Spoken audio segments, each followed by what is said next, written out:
Hello, magical beings. It has been a minute, but I'm excited to be back with you today. We are prototyping a design for the Cosmic Collection. So we're going from the idea and the concept, and then going to be turned into a physical prototype that I can work from to nail down the design.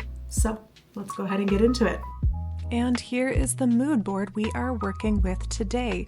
You may recognize this because this has been a concept that's been floating around for quite some time.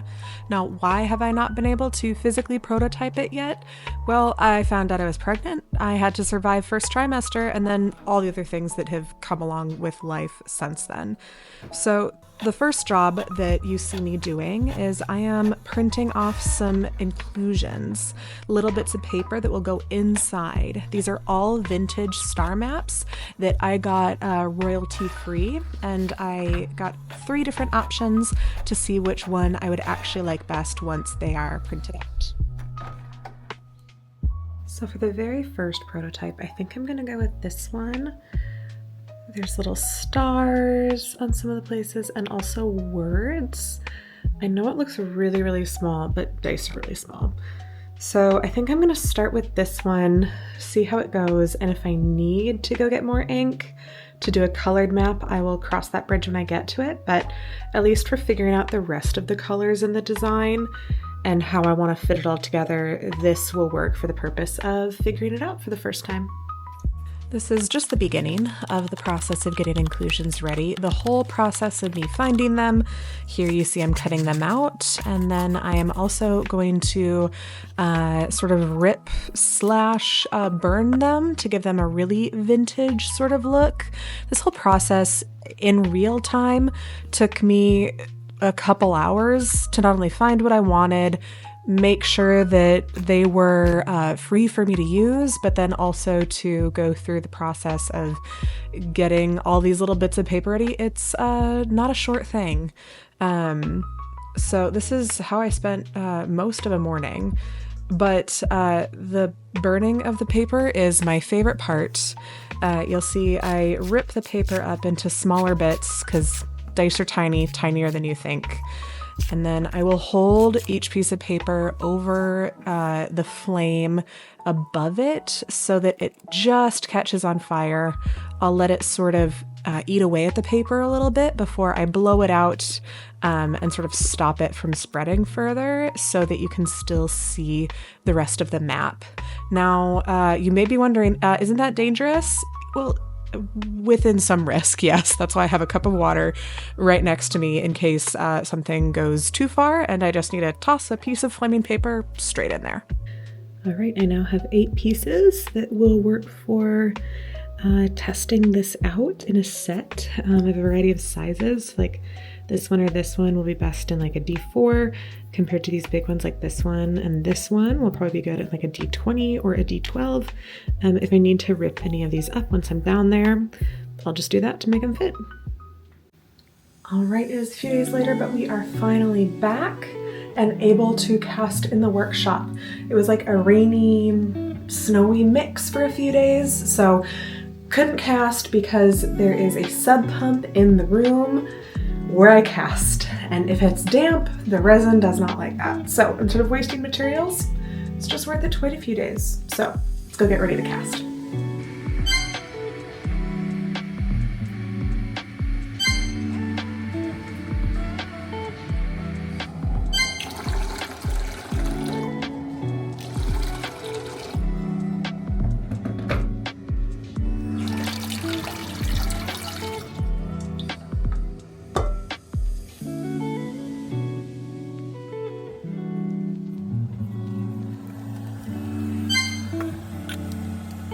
So this is what we're working off of, and looking at this, and then I'm gonna go over and look at my wall of pigments, inclusions, sparkles, all these things, and see what I can find to sort of put together this vibe.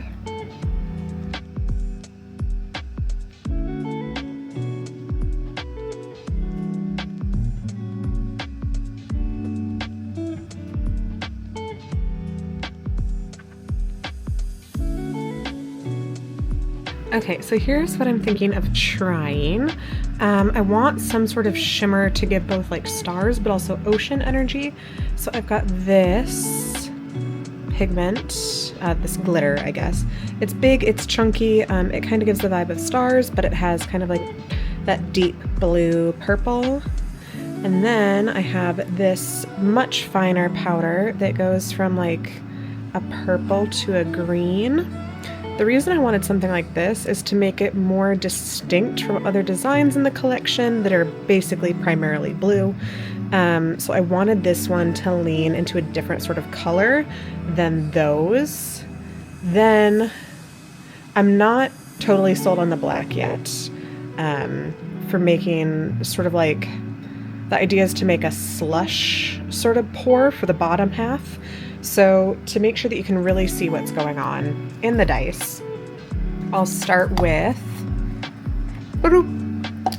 a map in the bottom on clear so that you can really see the map.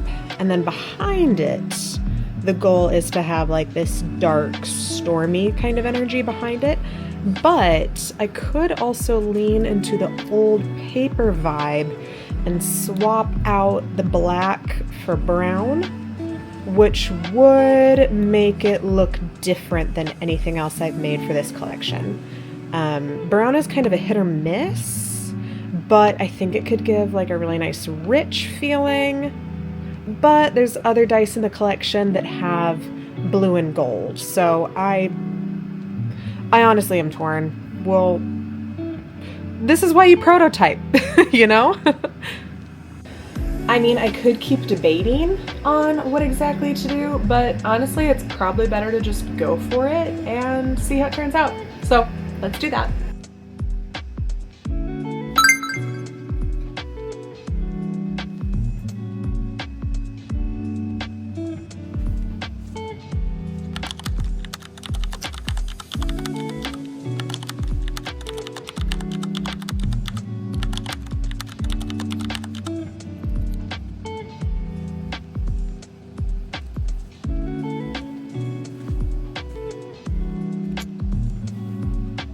What? Okay.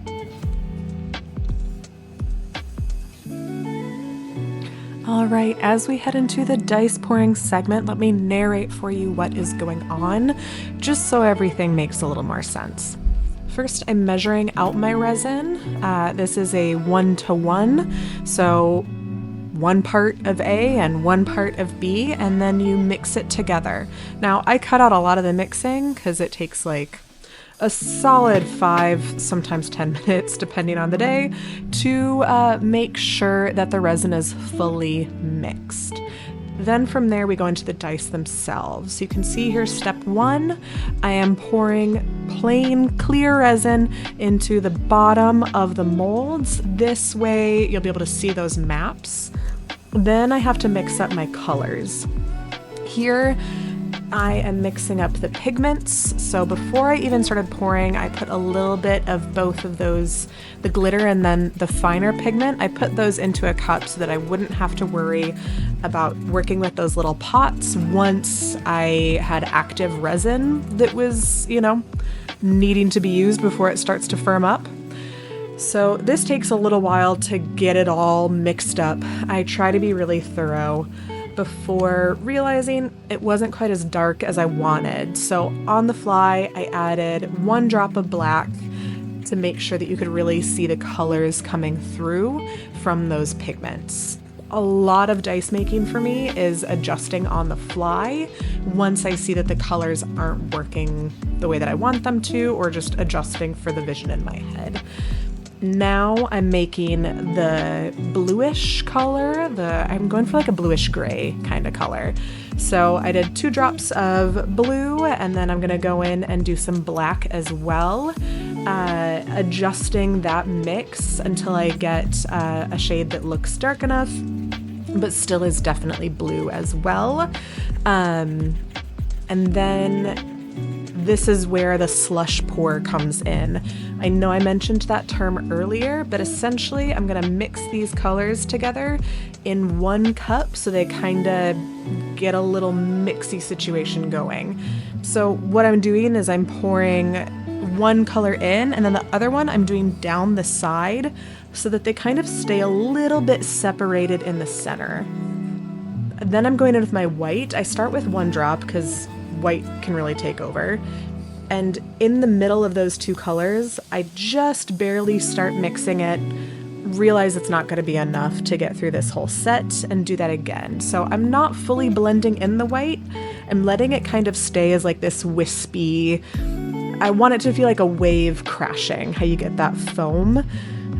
So I let that just kind of be what it is, and then pour all of this together into the molds, letting it kind of give its own unique character. So no 2 sets of dice with this technique will ever look exactly the same because of the way that it's made.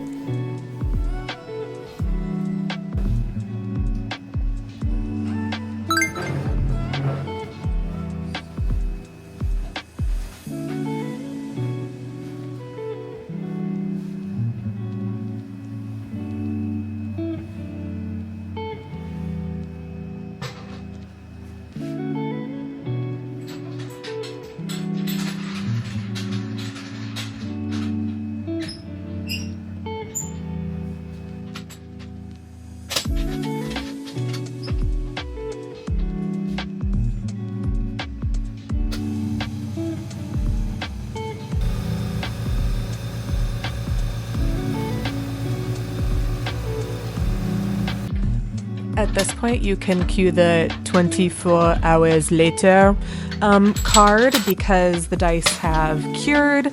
I'm still going to use gloves while I demold them. This is just in case there's anything that isn't quite fully firm. But for the most part, the dice are safe to be around, safe to handle. I don't have to wear my full PPE setup. You can see that there's a lot more in this than just the set that we worked on together. That's because I had other things that I needed to cast. So this is the moment of truth. Did the dice work?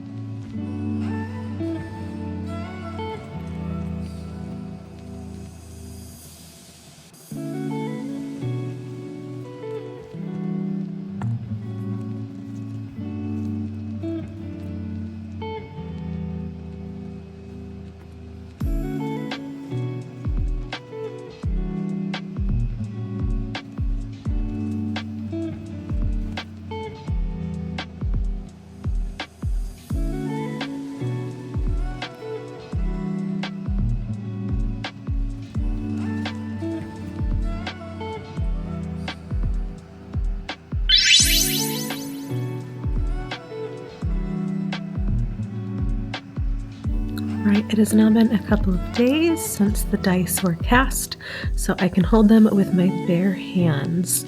We can see more of what's going on here in the light. So you can see that the windows worked really well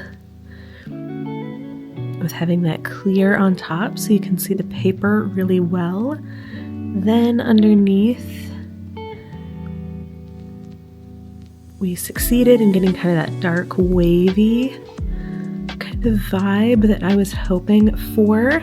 Now I get to decide if I want to do anything else to these.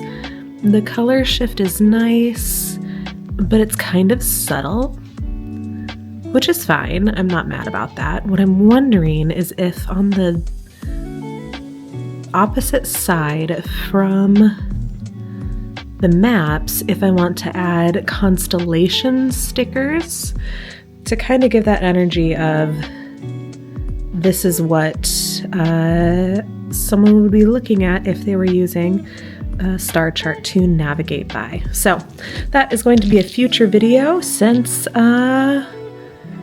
this one's already getting long. Want to see how these dice turn out? Don't forget to hit that subscribe button as well as check out our other social media platforms. Sometimes we will post short form videos or even story posts about when these dice will be available, when the next update is happening. So be sure to check us out.